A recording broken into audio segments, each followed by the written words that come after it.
அஸ்ஸலாமு அலைக்கும் வரஹ்மத்துல்லாஹி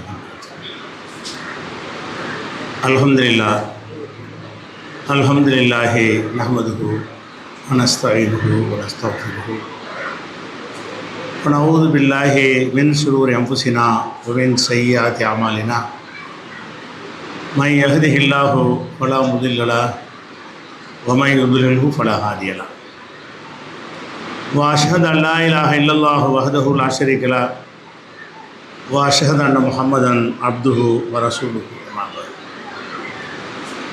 கண்ணியத்திற்குரிய எல்லாம் வல்ல அல்லாஹு ஜல்ல ஷானஹு தஆலாவின் நல்லடியார்களே, அல்லாஹ் நமக்கு கடமையாக்கி இருக்கின்ற ஜும்மா என்ற வணக்கத்தை இந்த பகுதியில் துவக்கி வைக்கும் முகமாக நாம் எல்லாம் குழுமியிருக்கிறோம். இந்த ஜும்மாவை பொறுத்தவரை இஸ்லாத்தினுடைய ஒரு ஆணி வேராக இன்றைக்கு வரைக்கும் முஸ்லீம்களாக வாழ்கிறார்கள் என்று சொன்னால் அதுக்கு முக்கிய காரணமாக இந்த ஜும்மாக்கள் தான் அமைந்திருக்கின்றன. இந்த ஜும்மாவுடைய தொடர்பின் காரணமாகத்தான் வாரத்திற்கு ஒரு முறையாவது அல்லாஹுடைய வசனங்களை கேட்கிறோம், ரசூல் ஸல்லல்லாஹு அலைஹி வஸல்லம் ஹதீஸ்களை கேட்கிறோம், மார்க்கத்தில் ஒரு ஈடுபாடு காட்டுகிறோம் என்றால் இது தொடர்ச்சியாக ஒவ்வொரு வாரமும் இந்த தொடர்பின் மூலமாகத்தான் நம்ம இன்றைக்கி மார்க்கத்தில் இருந்து கொண்டிருக்கிறோம். இப்படி ஜும்மாண்டு ஒன்று இல்லைன்னு சொன்னால் என்னைக்காவது வருவார்கள் போவார்கள் அப்படி ஆயிரும். அந்த ஒரு அடித்தளத்தை இஸ்லாம் மார்க்கம் ஜும்மாவின் மூலமாக நமக்கு தந்திருக்கிறது. இந்த ஜும்மாவை பொறுத்த வரைக்கும் நபிகள் நாயகம் ஸல்லல்லாஹு அலைஹி வஸல்லம் அவர்கள் மக்காவில் இருந்த காலம் வரைக்கும் அவங்க ஜும்மா தொழுததாக எந்த விதமான ஆதாரமும் இல்லை. ஒருவேளை ரகசியமாக தொழுது ஆதாரம் கிடைக்காம கூட இருந்திருக்கலாம். ஆனால் அவர்கள் தொழுதார்கள், ஜும்மா தொழுதார்கள் என்பதற்கு எந்த ஒரு சான்றும் இல்லை. ஏனென்றால் அவங்க ரகசியமான முறையில் ஒரு நபித்தோருடைய அர்க்கமுடைய வீட்டில் போய் தான் என்ன செய்வாங்க, சந்திப்புகள் வணக்க வழிபாடுகள்லாம் செய்து கொள்வார்கள், எதிரிகளுடைய அச்சம் இருந்த ஒரு காரணத்தினால். அதனால் அவங்க ஜும்மா தொழுதாங்க, நாங்கள் ஜும்மா தொழுதோம் என்ற மாதிரியான ஒரு அறிவிப்புகளை நம்ம பார்க்கவே முடியாது. அப்போ மக்காவில் நபி ஸல்லல்லாஹு அலைஹி வஸல்லம் இருந்த காலம் வரைக்கும் ஜும்மாங்கிறது மக்காவில் நடந்ததற்கு என்ன இல்லை, எந்த ஒரு சான்றும் கிடைக்கவில்லை. முதலாக ஜும்மா எங்கே நடக்கிறது என்று சொன்னால் மதீனாவில் தான் ஜும்மா ஃபஸ்ட் நடக்கிறது. எப்போ நடக்கிறது என்று சொன்னால் நபிகள் நாயகம் ஸல்லல்லாஹு அலைஹி வஸல்லம் அவர்கள் ஹிஜ்ரத் செஞ்சு மதீனாவுக்கு வர்றாங்கல்ல, அப்போ நடக்கலை. அதுக்கு முன்னாடியே ரசூல் ஸல்லல்லாஹு அலைஹி வஸல்லம் மக்காவில் இருந்த காலத்திலேயே மதீனாவில் ஜும்மாவை ஆரம்பிச்சிட்டாங்க. அது எப்படி ஆரம்பித்தாங்க என்று கேட்டால், நபிகள் நாயகம் ஸல்லல்லாஹு அலைஹி வஸல்லம் அவர்கள் மக்காவில் இருந்து பிரச்சாரம் செய்யும் பொழுது இந்த ஹஜ்ஜுடைய சீசனில் பல ஊர்க்காரங்கள் வருவாங்க. ஏன்னா நமக்கு எப்படி ஹஜ்ஜு கடமையாக இருந்ததோ அந்த ஜாஹிலியா மக்களும் ஹஜ்ஜு செய்வார்கள்.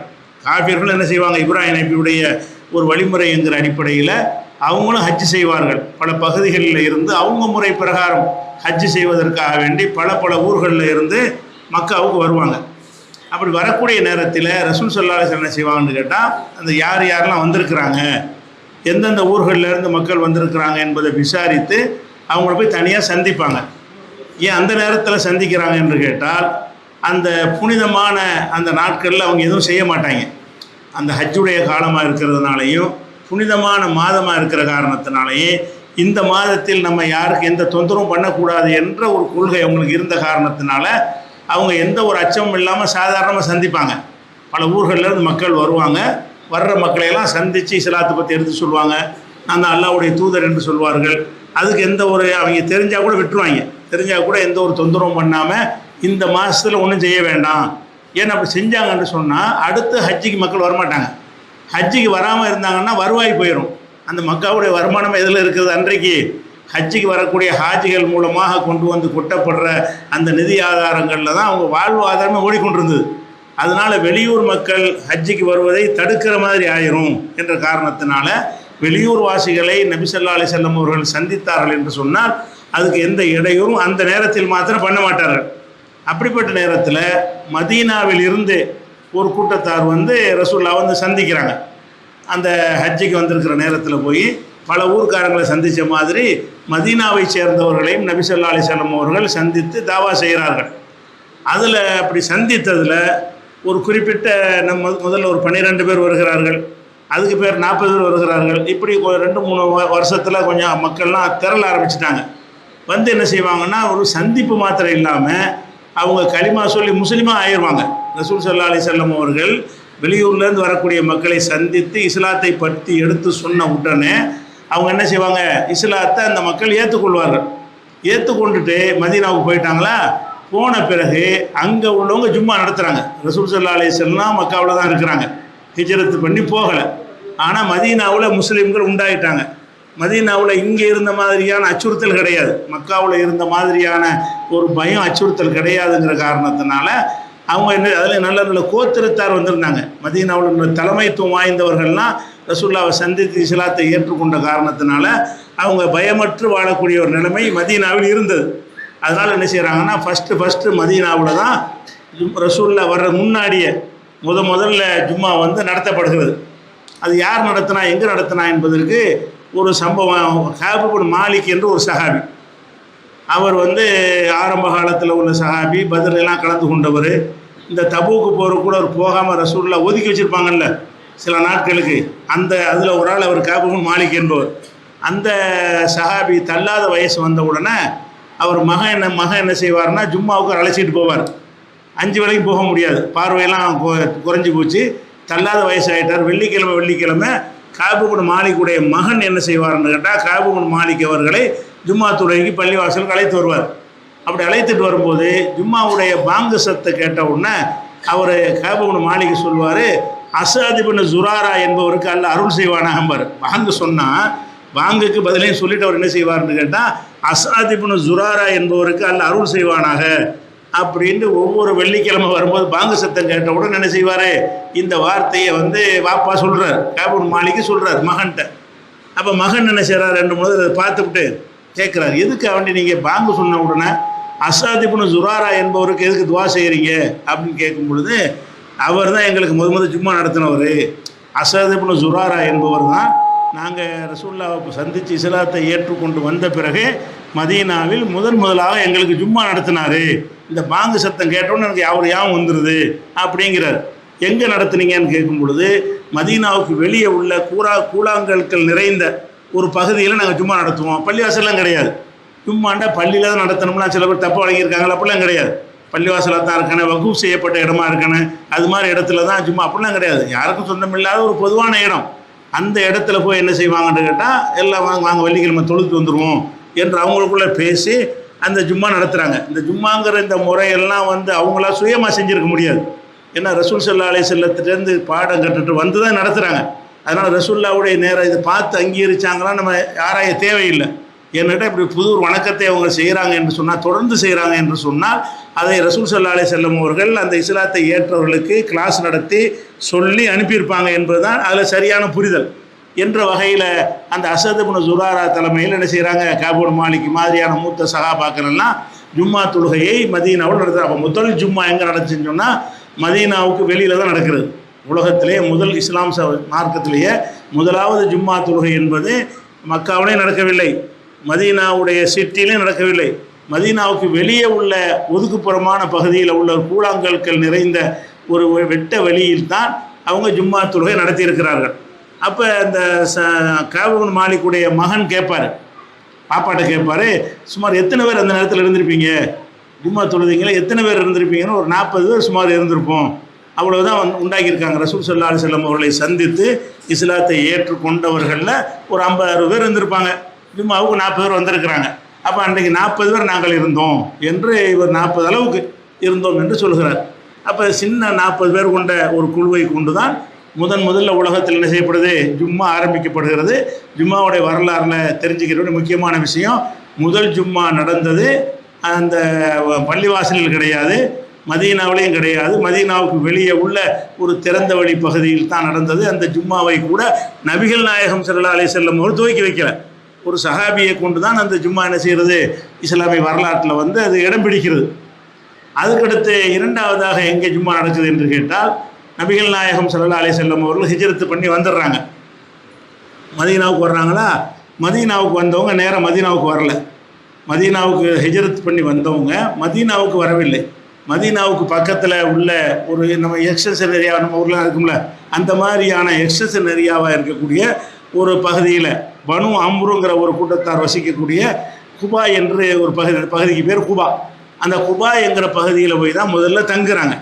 ஏன் அங்கே போய் தங்குறாங்கன்னு கேட்டால், அந்த குபாங்கிற ஏரியாவில் தான் ரசூல்லாவுடைய தாய் வழி சொந்தக்காரங்களாக இருக்கிறாங்க. ரசூல்லாவுடைய அம்மா வந்து மதீனா, ரசூல்லாவுடைய வாப்பா வந்து மக்கா, அப்துல்லாவுடைய ஊர் வந்து மக்கா, ஆமீனாவுடைய ஊர் வந்து மதீனா.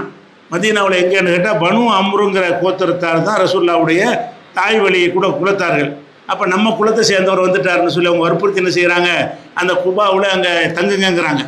குபாவில் தங்கி என்ன செய்கிறாங்கன்னா கொஞ்ச நாளைக்கு அங்கே இருந்து அங்கே ஒரு பள்ளிவாசலை கட்டுறாங்க. இஸ்லாத்தில் முதல்ல கட்டின பள்ளிவாசல் அதுதான், மஸ்ஜித் நபவி கூட கிடையாது. ரசூல்லாவுடைய புனித பள்ளின்னு சொல்கிறோமே அது கூட முதல் கட்டினது கிடையாது.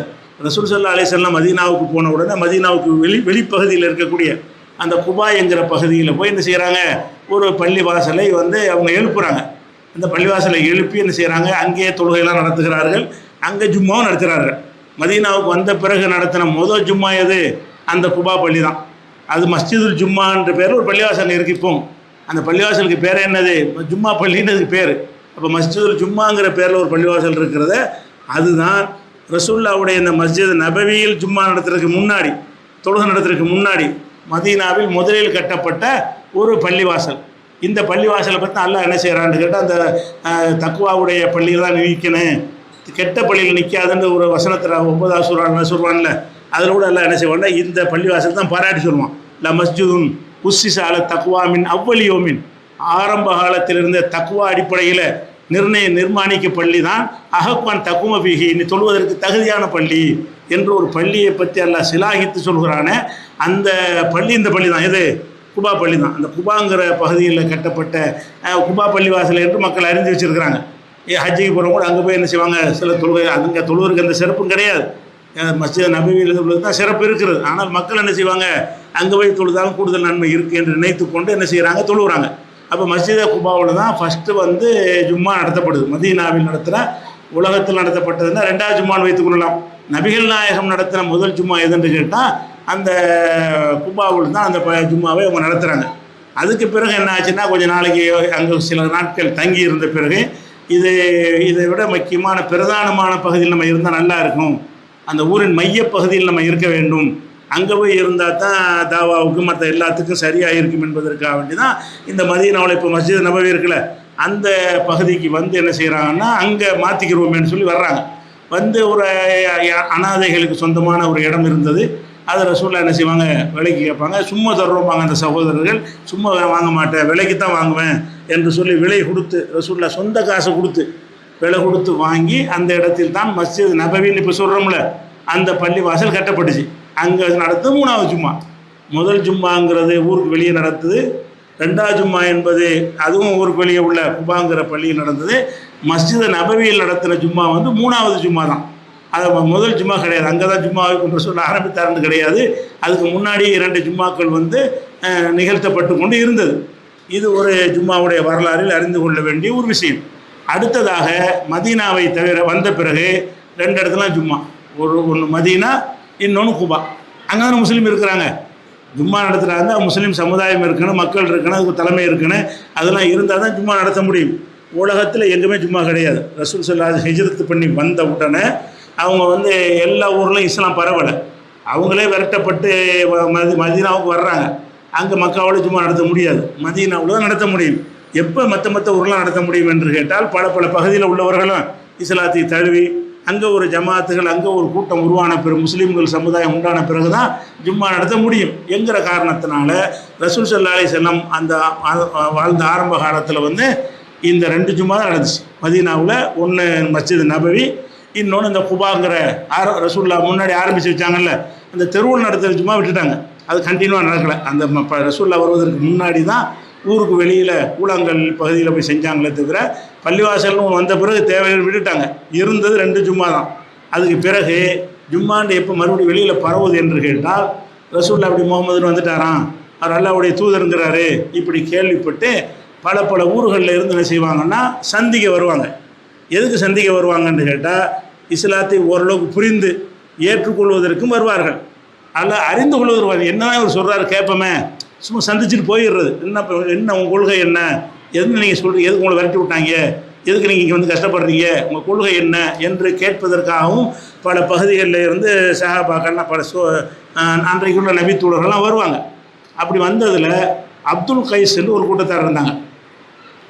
அப்துல் கைஸ் கூட்டம் தான் முதல்ல மதீனாவுக்கு வந்த வெளியூர்லேருந்து வந்த ஒரு கூட்டத்தார். அப்துல் கைஸுங்கிறவங்க அது பெரிய ஒரு சமுதாயம். அவங்க எங்கே உள்ளவங்கண்டா பஹ்ரைன்கிற நாட்டு, இப்போ பஹ்ரைன்கிறாங்க, இப்போ சொல்கிறாங்க. அன்றைக்கி வந்து ஜுவாசான்றதுக்கு பேர், இன்றைக்கி அதுக்கு பேர் பஹ்ரைன் நாடுங்கிறாங்கல்ல. அந்த பஹ்ரைன்கிற பகுதியில் தான் அப்துல் கைஸுங்கிற ஒரு கூட்டத்தார் இருக்கிறாங்க. அவங்க என்ன செய்கிறாங்கன்னா, அங்கேருந்து ரசூலுல்லாவை சந்தித்து இஸ்லாத்தை அறிந்து தாங்களும் பின்பற்றி மக்களுக்கும் எடுத்து சொல்லணுங்கிற நோக்கத்தோடு வந்து நபிகள் நாயகம் ஸல்லல்லாஹு அலைஹி வஸல்லம் அவர்களை வந்து சந்திக்க வருவாங்க. சந்திக்க வந்து இஸ்லாத்தை ஏற்றுக்குருவாங்க. நீங்கள் சொல்கிற கரெக்டு தான், நாங்கள் முஸ்லீம் ஆகிடுறோம், எங்களுக்கு சில தெளிவான கட்டளைகள், அடிக்கடி எங்களுக்கு வர முடியாது, தெளிவான கட்டளைகள் எங்களுக்கு சொல்லுங்கன்னொன்னே சில விஷயங்களை ரசூலுல்லாஹ் என்ன செய்வாங்க, சொல்லி கொடுப்பாங்க. ஏன்னு கேட்டால் நாங்கள் வந்து வர்றதா இருந்தால் நடுவில் வந்து குறைஷ் கோத்திரத்தார கடந்தான் நாங்கள் வரணும். பஹ்ரைன்லேருந்து பஹ்ரைன் சவுதியெல்லாம் ஒட்டி தானே இருக்குது. அப்போ கொய்து அந்த இந்த முலர்னா ரசூலுல்லாஹ்வுடைய குறைஷுக்கு பேர். முலர் கோத்திரத்தார் இடையில் இருக்கிறாங்க. நாங்கள் உங்களை நோக்கி வரணுன்னா எங்களை அடித்து சித்திரவதை பண்ணிவிடுவாங்க, எங்களுக்கு அடிக்கடி வர முடியாது, அதனால் எங்களுக்கு ஒட்டுமொத்தமாக ஒரு அறிவுரை எங்களுக்கு சொல்லிடுங்க, அதை வச்சு நாங்களே நடந்துக்கிறோம் என்று கேட்கும் பொழுது நபிகள் நாயகம் ஸல்லல்லாஹு அலைஹி வஸல்லம் அவங்களுக்கு சில போதனைகளை சொல்லி அனுப்புவாங்க. இவங்க போன உடனே முதல் ஜும்மா வெளியில் ஆரம்பித்த ஜும்மா தான். மதீனாவுக்கு வெளியே உலகத்திலே முதலான ஜும்மா எங்கே நடக்குது, பஹ்ரைனில் நடக்குது. அதுக்கு பிறகு ஒவ்வொரு கோத்திரத்தை வர எங்கெல்லாம் இஸ்லாத்தை தழுவி கொண்டு வருகிறார்களோ அங்கே எல்லாம் ஜும்மாக்கள் நடத்துனாங்கன்னு குறிப்பில்லாட்டாலும் அப்படி தான் நடந்திருக்கும். எல்லா ஊர்லேயும் ஜும்மா உண்டானுச்சுல, பசரா கூபா எங்கே எல்லாம் இஸ்லாம் பரவுகிறதோ அங்கே எல்லாம் ஜும்மாக்கள் ஆரம்பித்தது. ஆனால் முதல் ஜும்மா மதீனாவில் மஸ்ஜித் நபவியில் ஜும்மா நடத்தின பிறகு நடத்தப்பட்ட முதல் ஜும்மா எதுன்னு கேட்டால் பஹ்ரைனில் உள்ள பஹ்ரைன் பகுதியில் உள்ள ஜுவாசாவில் அப்துல் கைஸ் கூட்டத்தார்கள் அவங்க வந்து என்ன செஞ்சாங்கன்னா, இஸ்லாத்தை தழுவிட்டு போய் அங்கே உள்ள மக்களுக்கு தொழுகை நடத்துவதற்காக ஒரு ஜும்மாவை ஏற்பாடு செஞ்சாங்க அப்படிங்கிற விஷயம் வருகிறது. அப்போ ஜும்மாவை பொறுத்த வரைக்கும் இப்படி ஆரம்ப காலத்தில் இப்போ மக்காவில் இருந்த காலம் வரைக்கும் ஜும்மா கிடையாது. மதீனாவுக்கு வந்து சில வருஷங்கள் வரைக்கும் கூட அந்த 2 ஜும்மா தான். அதுக்கு பிறகு பஹ்ரைனில் வருகிறது. அந்த கடைசி 4-5 வருஷத்துலாம் ரொம்ப ஃபாஸ்ட்டாக பரவுனது இஸ்லாம். வந்து மதீனாவுக்கு ரசூலுல்லாஹ் வந்தவனெல்லாம் பரவலை, இவரே விரட்டப்பட்டு வந்திருக்காரு. அதில் சேருவாங்களா? ரசூல் ஸல்லல்லாஹு அலைஹி வஸல்லம் ஊரை விட்டு விரட்ட தப்பிச்ச பிடிச்சன்னு வந்திருக்கிறாங்க. அவரை போய் சந்தித்து சப்போர்ட் பண்ண யாராவது வருவாங்களா? வரமாட்டாங்க. அப்போ ரசூல் ஸல்லல்லாஹு அலைஹி வஸல்லம் மதீனாவுக்கு வந்து ஸ்டெடி ஆகிட்டாங்க, மதீனாவில் அவங்கள நோக்கி மக்கள்லாம் திரும்பிட்டாங்க, அவங்க கை ஓங்கிருச்சு என்று கேள்விப்பட்ட பிறகு தான் ஒவ்வொரு கூட்டத்தாராக வந்து வந்து வந்து வந்து சந்தித்து இஸ்லாத்தை ஏற்றுக்கொண்டு போவார்கள். போய் அங்கே ஜும்மாவை ஆரம்பிச்சிருவாங்க. அப்போ இந்த ஜும்மாங்கிற ஒரு விஷயம் வந்து துவக்கத்தில் சின்ன புள்ளியாக ஆரம்பித்தாலும் இன்றைக்கு என்ன இருக்குது, முஸ்லீம்கள் பகுதியில் ஜும்மா இல்லாமல் கிடையாது. ஜும்மா தான் அவசியங்கிற அளவுக்கு இணைஞ்சிருச்சு ஆகிவிட்டது. இந்த ஜும்மாவின் மூலமாக மார்க்கத்தை சொல்வதற்கு வழிமுறை இருந்தாலும் என்ன செஞ்சாங்கன்னா, அந்த ஜும்மாவில் நிறைய தவறுகள் பண்ணாங்க. யார் தவறு பண்ணான்னு கேட்டால், அரசாங்கத்தில் இருந்த ஆட்சியாளர்கள், முஸ்லீம் ஆட்சியாளர்கள், முஸ்லீம் அல்லாத எதிரிகள் கிடையாது. முஸ்லீம் ஆட்சியாளர் என்ன பண்ணுவாங்கன்னு கேட்டால், ஜும்மா வந்து கிராமங்களில் நடத்தக்கூடாது, பெரிய சிட்டியில் தான் நடத்தணும், அரசாங்கத்துடைய அதிகாரி தான் நடத்துவார், கலெக்டரு, தாசில்தார். ஏன்னு கேட்டால் இது ஒரு பயான் பண்ணக்கூடிய ஒரு இடமா இருக்குது. இதில் அரசாங்கத்தை எதாவது பேசி விட்டாங்கன்னா, கிராமங்களில் என்னத்தையாவது பேசி விட்டு மக்களை தூண்டி விட்டு ஒரு புரட்சி ஏற்படுத்தினா என்ன செய்கிறது என்பதற்காக வேண்டி ஜும்மாவில் கை வச்சாங்க. யார்? முஸ்லீம் ஆட்சியாளர்களாக இருந்தவர்கள் எங்கேயும் ஜும்மா நடத்தாமல் ஆக்கினார்கள். இந்தியா உள்பட மதஹப் கிதாபுகளில் பெருநகரங்களில் மட்டும்தான் ஜும்மா நடத்த வேண்டும், சுல்தான் அனுமதி பெற்று தான் நடத்த வேண்டும்னு ஹனஃபி மதத்தூர்கள் முக்தாரில் எழுதி வச்சுக்கிறாங்க. ஹனஃபி மதஹப் கிதாபுலாம் என்ன இருக்குது, சுல்தானுடைய அவுரங்கசீப் இருந்தாருன்னா அவருடைய பர்மிஷன் வாங்கணும். எதுக்குன்னு கேட்டால், அந்த ஜும்மாவில் என்னத்தையாக பேசி மக்கள் அரசாங்கத்துக்கு தூண்டி விட்டாங்கன்னா அவங்க ஆட்சியில் இருக்க முடியாது, ஆட்சிக்கு எதிராக மக்களை திரட்டிடுவாங்க என்ற ஒரு காரணத்திற்காக வேண்டி அந்த ஜும்மாவில் நிறைய இடைஞ்செல்லாம் பண்ணி விடலை. ஜும்மாவை எல்லா பக்கம் பரவணுங்கிற ஒரு விஷயத்தை நினைஞ்சாங்கன்னா அழித்து நாசமாக்கினார்கள். இஸ்லாமிய ஆட்சியாளர்கள், அந்த ஹலீஃபாக்கள் காலத்துக்கு பிந்தி வந்த ஆட்சியாளர்கள் பெரிய பெரிய இடங்களில் தான் என்ன செய்யணும், ஜும்மாவை நடத்தணும். பெரிய இடங்களில் யார் நடத்தணும்னா அரசாங்க அதிகாரி தான் நடத்தணும். கலெக்டர் தான் ஜும்மா நடத்துவார். அப்போ கலெக்டர் வந்து அரசுக்கு எதிராக பேசுவாரா, தாசில்தார் வந்து அரசுக்கு எதிராக பேசுவாரா, தூண்டி விடுவாரா? விட மாட்டாங்க, சம்பளம் வாங்கிட்டு இருக்கிறார். அப்போ ஆளுக்கு பயன் பண்ண விடக்கூடாது என்பதற்காக வேண்டி இந்த ஜும்மாக்களை வந்து என்ன செஞ்சாங்கன்னா சுருக்குனாங்க. விரிவடைஞ்சிக்கிட்டே போன ஜும்மா என்ன செய்யுதுன்னு கேட்டால், முஸ்லீம் ஆட்சியாளர்கள் சுயநலத்துக்காக வேண்டி இந்த ஜும்மாவில் கை வச்சு அதுலேயும் மதுஹப் அஜர்த்மார் கூட ஃபத்வா கொடுக்க சொல்கிறாங்க. இந்த ஃபத்வா கொடுத்து அஜர்த்மார் தானே அவங்க என்னமோ சொன்னால் கூட அவங்களுடைய அச்சுறுத்தலுக்கு பயந்து கொண்டு மார்க் அறிஞர்கள் என்ன பண்ணுறாங்கன்னு கேட்டால், பெருநகரங்களில் ஜும்மா நடத்தணும், சின்ன நகரம் நடத்தக்கூடாது, மன்னருடைய அனுமதி இல்லாமல் என்ன செய்யக்கூடாது, ஜும்மா நடத்தக்கூடாதுன்றலாம். அதுக்கு ஃபத்வா கொடுத்தவங்க யார் உயிருக்கு பயந்துக்கிட்டு அல்லது வேறு ஏதாவது உலக ஆதாயத்துக்காக வேண்டி நினைஞ்சாங்க, தப்பாக ஃபத்வா கொடுத்தாங்க. அவங்க மனசாட்சிக்கு எதிராக தான் அந்த ஃபத்வா கொடுத்தாங்க. ஜும்மா அப்படி நடத்தக்கூடாது என்பதற்கு எந்த ஒரு ஆதாரமே கிடையாது. இன்னும் சொல்ல போனால் எந்த ஒரு ஆட்சி அதிகாரம் இல்லாமல் ஊருக்கு வெளியில் ஜும்மா நடத்திருக்காங்களே, ஆட்சியாக இருந்துச்சு, அதிகாரமாக இருந்துச்சு, அந்த மாதிரி இடத்துலையே முதல் ஜும்மா அப்படி தான் ஆரம்பிச்சிருக்குது. அந்த வரலாறுகளுக்கெல்லாம் மாற்றமாக என்ன செஞ்சாங்கன்னா, ஜும்மாவை பல இடங்களில் நாசமாக்கினார்கள். அந்த ஒரு வேலையை செஞ்சாங்க. அதுக்கடுத்து என்ன செய்கிறாங்கன்னு கேட்டால், நம்ம நாட்டில் அப்படி தான் இருந்துச்சு. அந்த முஸ்லீம் மன்னர்களுடைய ஆட்சி போகிற வரைக்கும் பெரிய ஊர்கள்லாம் ஜும்மா, சின்ன ஊர் நடத்தக்கூடாது, சின்ன ஊர்களில் ஜும்மா நடத்தக்கூடாது என்று சட்டம் போட்டு வைத்திருந்தார்கள். ஜும்மாங்கிற ஒரு பாக்கியம் கிடைக்கல.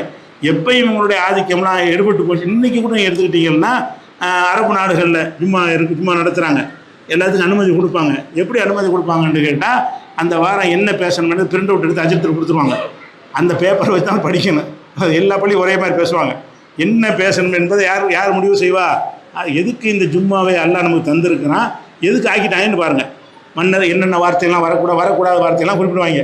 இந்தந்த வார்த்தையெல்லாம் வரக்கூடாது, பலஸ்தீன் வந்துடக்கூடாது, அதை சொல்லிடக்கூடாது, இதை சொல்லி அமெரிக்கான் வரக்கூடாது, இஸ்ரேல் ஜும்மாவில் இந்த வார்த்தையெல்லாம் யூஸ் பண்ணக்கூடாது என்று அந்த பார்லிமெண்ட்லாம் அன்பார்லிமெண்ட் வார்த்தையெல்லாம் யூஸ் பண்ணக்கூடாதுன்னு சொல்லுவாங்கல்ல, அந்த மாதிரி அன்பார்லிமெண்ட்டில் சேர்த்துட்டாங்க.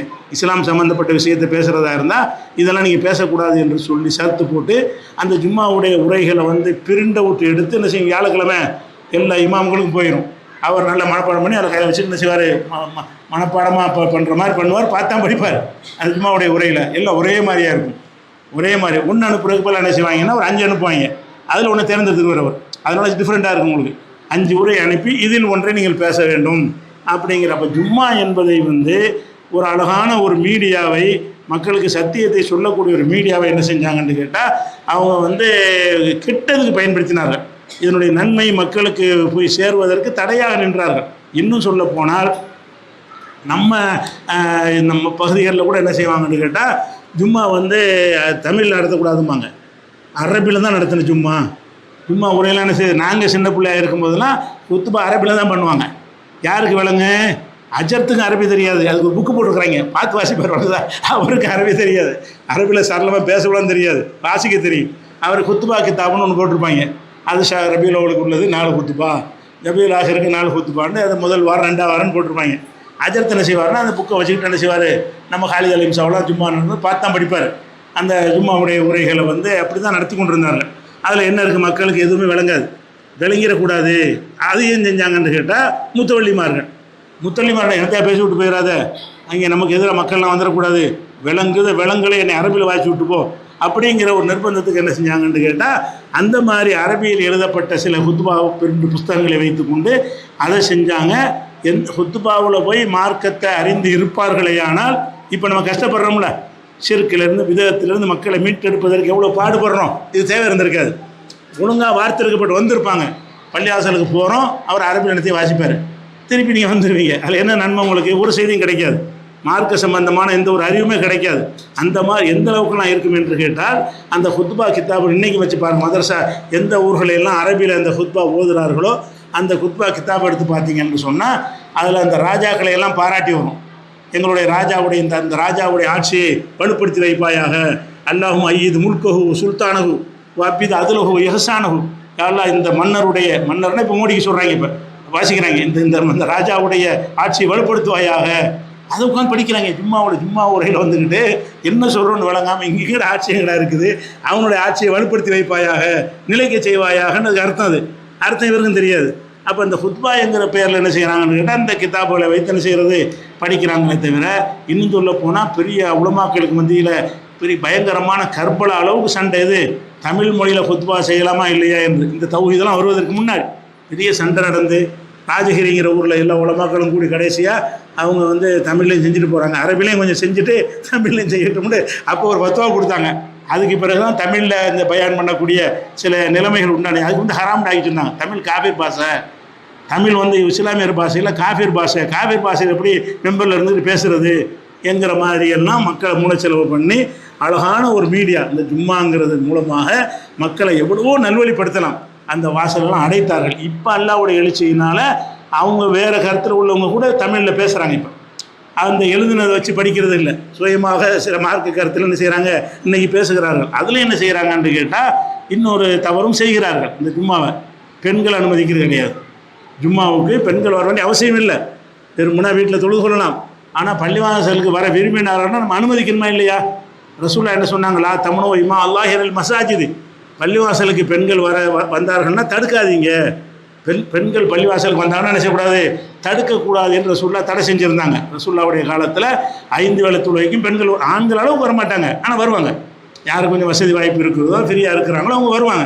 வீட்டில் தொழுது கொண்டாலும் அவங்களுக்கு சிறப்பு. பள்ளிக்கு வர விரும்பினாங்கன்னா தடுக்கக்கூடாது. அந்த மாதிரி ஒரு ஏற்பாடு இருந்த காரணத்தினால ஜும்மா தொழுகை பெண்கள் வந்தார்கள். ரசூலுல்லாஹ்வுடைய காலத்தில் எந்த அளவுக்குன்னு சொன்னால், ஒரு அம்மா அறிவிப்பு முஸ்லீமில் வரக்கூடிய ஹதீஸில் வரும், காஃபுல் குரானில் மஜீத் என்கிற சூறாவை வந்து ரசூலுல்லாஹ் மெம்பரில் அடிக்கடி ஓதுவாங்க. அதுக்கடுத்து நான் மனப்பாடம் பண்ணேங்கிறாங்க ஒரு அம்மா. அது பெண்கள் கலந்துருக்காங்கன்னு அர்த்தம்.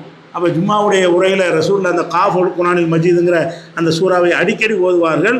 அதை கேட்டுக்க நான் மனப்பாடம் பண்ணிட்டேன் அப்படின்னு சொன்னால் என்ன அர்த்தம்னா, பெண்கள் ஜும்மாவுக்கு வந்திருக்கிறார்கள், ஜும்மா உரையை கேட்டிருக்கிறார்கள். அப்போ ஜும்மாவுக்கு வந்தார்கள்னு சொன்னால் அதை அலோவ் பண்ணணுமா இல்லையா? கிடையாது, இன்றைக்கு வரைக்கும் கிடையாது. தௌஹீத சிந்தனை உள்ள சில பள்ளிகளில் அனுமதிக்கிறாங்களே தவிர அனைத்து பள்ளிகள்லையும் அதை அனுமதிச்சாங்கன்னா நல்ல வார்த்தை அவங்களும் கேட்கும்ல, அவங்க நல்ல விஷயங்களை அறிந்திருப்பார்கள். அவங்க என்ன பண்ணிட்டாங்க, நமக்கெல்லாம் வந்து அஜர்த்து ஆம்பளைகளுக்கெல்லாம் பள்ளிவாச, பொம்பளைகளுக்கெல்லாம் தர்காண்டு ஆகிட்டாங்க. எதனால் அந்த தர்கா வழிபாடு அதிகமாகிடுச்சு, இதை வழிபாடு நினைக்கிறாங்க, ஏதோ நம்ம மார்க்கத்துக்கு இதாக செய்யணும்னு விரும்புகிறாங்க. பள்ளிவாசல் விட மாட்டேங்கிறாங்க, தர்காவில் விட்றாங்க, அங்கே போயிட்டாங்க. தர்கா வழிபாடு பெண்கள்கிட்ட மிகைத்து போனதுக்கு காரணம் என்ன, நீங்கள் பள்ளிவாசம் உங்களுக்கு இல்லைன்னு விரட்டி விட்டீங்க. பள்ளிவாசல் இல்லாட்டா நான் தர்காவுக்கு போகிறோம், அங்கே வரட்ட மாட்டான்ல, அங்கே எவ்வளோ வந்தாலும் வருமானம் தானே, அது உண்டியலுக்கு தானே வச்சுருக்கிறான். அதனால் இந்த தர்காவுக்கு பெண்கள்லாம் போனது கூட காரணம் என்னென்னு கேட்டால், இஸ்லாம் இந்த குத்துபாவை உரைகளை வந்து எதற்காக தந்துச்சோ அதை நாசமாக்கி விட்டார்கள். ரசூலுல்லாஹ்வுடைய அந்த உரையை பற்றி வரும் என்ன வரும்னு கேட்டால், ரசூல் ஸல்லல்லாஹு அலைஹி வஸல்லம் ஜும்மாவில் உரை நிகழ்த்தினார்கள்னா கண்கள் சிவந்து விடும். உரை நிகழ்த்த ரசூலுல்லாஹ்வுக்கு அந்த ஆக்ரோஷமாக பேசும்பொழுது கண்கள் சிவந்து விடும், மயிர்கால்கள்லாம் எந்திரிச்சு, முடிகள்லாம் அப்படி எந்திரிச்சு நின்றும். அந்த மாதிரி ரசூல் ஸல்லல்லாஹு அலைஹி வஸல்லம் உரை என்ன செய்வாங்க, உரை நிகழ்த்துவார்கள். கேட்பவருடைய கண்கள்லேருந்து கண்ணீர் வரும். அந்த மாதிரி ஒரு உணர்ச்சி பூர்வமாக அந்த உரைகள் அமைக்கப்பட்டு இருந்தால் அது எப்படி இருக்கும், மிகச்சிறந்த ஒரு மாற்றத்தை சமுதாயத்தில் ஏற்படுத்தி இருக்கும். வார வாரம் பயான் பண்ணுறதுங்கிறது மார்க்க கடமையை ஒரு ஆக்கியிருக்கோமா, வார வாரம் வந்து கேட்டுட்டு தான் வைங்க, எவ்வளோ மாற்றங்கள் வந்திருக்கு. கேட்க வேண்டிய விஷயத்தை கேட்டிருந்தா இந்த வயசான ஆளுக்கெல்லாம் தான் யோசிச்சு பாருங்கள், நீங்கள் தமிழில் பயான் கேட்டிருக்க மாட்டீங்க, இப்போ கொஞ்ச நாளாக தான் கேட்பீங்க. அப்போ என்னத்தை போய் ஜும்மாவில் என்ன செய்வீங்க, அதனால தூங்குவாங்க எல்லாரும். ஜும்மாவில் அஜரத்து பயான் பண்ணுவார், இவங்க தூங்கிட்டு இருப்பாங்க, புரிஞ்சால் தானே கேட்பான். புரிகிற பாஷையில் நீங்கள் சொல்வதில்லை, தூங்குவதற்கு தான் போவாங்க. அப்புறம் என்ன செய்வாங்கன்னா, ஜும்மாவுக்கு முன்னாடியே வரணும்னு மார்க்கத்தில் சட்டம் இருந்தால் கூட எப்போ குத்துபா முடியுமோ அதை பார்த்து வருவாங்க. ஏன், நமக்கு புரிகிற பாஷையில் தொழுகை தானே போகணும். அப்போ 1 மணிக்கு காமத்துனா 12:59 தான் உள்ளே வருவாங்க. அதுக்கு முன்னாடி கேட்குற பயானுக்கெல்லாம் வர வேண்டியது மார்க்க கடமை, வந்து கேட்கணும்னு இருக்கிறது. ஆனால் கேட்க வரமாட்டேங்கிறாங்க. ஏன்னு கேட்டால் நீங்கள் அந்த மாதிரி செய்தி கொடுக்கல, அவங்களுக்கு புரிகிற பாஷையில் கொடுக்கல. இப்படி நிறைய ஜும்மாவுக்கு வந்து பள்ளிவாசல் முத்தவள்ளிகள்லேருந்து, ஆட்சியில் உள்ளவர்கள்லேருந்து, அஜத்துமார்கள்லேருந்து ஏராளமான கட்டுப்பாடுகளை விதித்து இந்த ஜும்மாவுடைய பயன் மக்களுக்கு சேரக்கூடாது என்பதற்குரிய எல்லா வேலையும் செய்தார்கள். அதையெல்லாம் தகர்க்கிற விதமாக இப்போ ஏகத்துவ எழுச்சி வந்த பிறகு எல்லா பகுதியிலும் என்ன செய்கிறது, மார்க்க சம்பந்தமான செய்திகள் பேசப்படுது, குர்ஆன் சுன்னா பேசப்படுகிறது, ஒரு எழுச்சி மக்கள் மத்தியில் உண்டாகிறது. இது ஜும்மாவுடைய முதல் ஜும்மாவாக இருக்கிறதுனால இந்த செய்திகள் நீ தெரிஞ்சுக்கிறணும், ஜும்மாவோட ஒரு விஷயம் இருக்கிறது, நாம் அதை கட்டி காத்து இன்றைக்கி இந்த ஜும்மா உண்டாக்கிறோம் என்று கேட்டால் அதே மாதிரி ஆயிரமாக காத்துக்கொள்ளணும். இங்கே நடக்கிற தூக்கத்தில் ஒழுங்காக தான் ஆரம்பிப்பாங்க, பிறகு என்னவாயிரும் தெரியுமா, எல்லோரும் போகிற மாதிரி நம்மளும் போவோமேன்ட்டு என்ன செய்வாங்க, அரபியில் சொல்லுங்க, நீ அஜர்த்து பேசுகிறார், பஞ்சாயத்து வருது, பிரச்சனை வருது, நீங்கள் அரபியில் பேசுங்க, நாளைக்கு ஒருத்தவங்க சொல்லுவான், அரபியில் என்ன செய்வார், வாசிக்க ஆரம்பிச்சிடுவார். இப்படி போயிடக்கூடும், அதுக்கு இடம் கொடுத்துடக்கூடாது. இந்த ஜும்மா என்பது வந்து ஆக்ரோஷமாகவும் உள்ளத்தை ஈர்க்கக்கூடிய விதமாகவும் இறையச்சத்தை ஊட்டுகிற விதமாகவும் ஆற்றப்படுகிற உரைக்கு பேர் தான் ஜும்மா. அந்த ஜும்மா உரையை வந்து இதே மாதிரி நம்ம என்ன செய்யணும், தக்க வைத்து கொள்ளணும். எந்த ஒரு தலையீடுக்கும் இடம் கொடுக்கக்கூடாது. அல்லாஹ் ரசூலுடைய மார்க்கத்தை சொல்வதற்கு எந்த முட்டுக்கட்டையும் இல்லாமல் அவங்களுக்கு புரியக்கூடிய பாஷையில் செய்யணும். இந்த விஷயங்களை எல்லாம் ஜும்மாவை வைத்து நம்ம என்ன செய்யணும், அறிந்து கொள்கிற ஒரு ஜும்மா சம்பந்தமாக நம்ம அறிந்து கொள்ளக்கூடிய விஷயம். இன்ஷா அல்லாஹ் மற்ற விஷயங்களை நம்ம பிறகு பார்க்கலாம். அன்பிற்குரிய சகோதர சகோதரியில், இப்போ நம்ம ஜும்மாவை இன்றைக்கி ஆரம்பிச்சிட்டோம். இந்த வாரத்தில் ஒரு நாள் ஜும்மாவோட நம்ம வேலை முடிச்சாண்டா இல்லை. இந்த ஜும்மா எதுக்குன்னு கேட்டால் இங்கே உள்னா கூடி நம்ம ஆலோசனை செய்து வேறு செயல் திட்டங்களை கையில் எடுப்பதற்கு தான் இதை பயன்படுத்தணும். இந்த ஜும்மாவில் ஆரம்பித்தோட இந்த ஒரு இடம் இருக்குதா, இதில் பெண்கள் பயான் வாரம் வைக்கலாம், ஆண்களுக்கு பயான் வைக்கலாம், அல்லது குழந்தைகளுக்கான அலிஃபே சொல்லிக்கக்கூடிய அலிஃபேயோடு சேர்த்து தீனியாத்துகளை சொல்லிக் கொடுக்கக்கூடிய மக்தபுகளை வைக்கலாம், தெருமுனை பிரச்சாரங்கள் நடத்தலாம். இப்படி பலவிதமான சமுதாய பணிகள் செய்யலாம். பல பணிகளுக்கு உரியதாக இந்த பள்ளிவாசல் நம்ம அமைத்து கொள்ள வேண்டும். ரசூலுல்லாஹ்வுடைய மஸ்ஜித் நபவி என்பது வெறும் தொழுகை கூடமாக மட்டும் இருக்கலை. ரசூலுல்லாஹ்வுடைய அந்த பள்ளிவாசல் மஸ்ஜித் நபவி கட்டினாங்களே, அந்த பள்ளியில் தான் ஜக்காத்து பொருள்லாம் ஒரு பக்கம் குவிச்சு வச்சுருப்பாங்க. அந்த பள்ளியில் தான் ஒட்டகங்கள்லாம் கட்டி போட்டிருப்பாங்க. அந்த பள்ளியில் தான் கைதிகளை பிடிச்சி கட்டி போட்டு வச்சுருப்பாங்க. அந்த பள்ளியில் தான் வெளிநாட்டு தலைவர்களை சந்தித்து பஞ்சாயத்து பேசுவாங்க. அப்போ படைகள் அனுப்புறக்கூடிய திட்டம் அங்கே தான் வகுக்கப்படும். அந்த பள்ளியில் தான் வழக்கு விசாரிக்கிற இடம் இருக்கும். பள்ளிவாசலுக்குள்ள அம்புட்டு வேலை மஸ்ஜித் நபவிக்குள்ளே தான் எல்லா விதமான தலைமை செயலகமே அதுதான். ரசூலுல்லாஹ்வுடைய தலைமை செயலகம் எது? மஸ்ஜித் நபவி தான். அப்படிப்பட்டதுனால இந்த பள்ளி என்பதை ஏதோ வாரத்தில் ஒரு நாள் இதுக்கு வந்தோம் என்று இல்லாமல் இது உயிரோட்டமாக இருக்கணும். எல்லா பிரச்சனைகளும் மக்கள் இங்கே வரணும், எல்லாத்துக்கும் நம்ம தீர்வு சொல்லணும், எல்லாத்துக்கும் வழிகாட்டணும், எல்லாத்துக்கும் நம்மள என்ன செய்யணும், மக்களுக்கு தேவையான விஷயங்களை வழங்கி கொண்டே இருக்கணும். அப்படிப்பட்ட திட்டங்களை இங்கே உள்ள நிர்வாக பொறுப்பெடுத்தவர்கள் கையில் எடுத்துக்கொண்டு சிறந்த முறையில் கொண்டு செல்வதற்கு அல்லாஹ் அருள்வானாக என்று கேட்டு நிறைவு செய்கிறேன். வாஹிர் தாவானா அனில் அல்ஹம்துலில்லாஹி ரப்பில் ஆலமீன். அஸ்ஸலாமு அலைக்கும்.